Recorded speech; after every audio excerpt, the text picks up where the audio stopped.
بسم اللہ الرحمن الرحیم۔ السلام علیکم ورحمۃ اللہ وبرکاتہ۔ حضرت ابو ہریرہ رضی اللہ عنہ سے روایت ہے، نبی صلی اللہ علیہ وآلہ وسلم نے فرمایا، ایک درخت کی ٹہنی راستے میں تھی، اس سے لوگوں کو تکلیف ہوتی تھی، ایک آدمی نے اسے ہٹا دیا تو اسے جنت میں داخل کر دیا گیا۔ سنن ابن ماجہ حدیث نمبر 3682۔ حضرت یعلا بن مرہ عامری رضی اللہ عنہ سے روایت ہے، انہوں نے کہا، حضرت حسن اور حضرت حسین رضی اللہ عنہما دوڑے دوڑے نبی صلی اللہ علیہ وآلہ وسلم کے پاس آئے، آپ نے انہیں سینے سے لگا لیا اور فرمایا، اولاد بخل اور بزدلی کا باعث ہے۔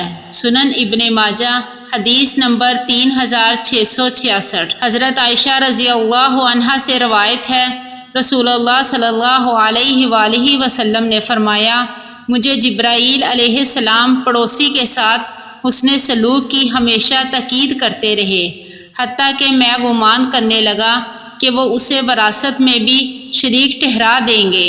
سنن ابن ماجہ حدیث نمبر 3673۔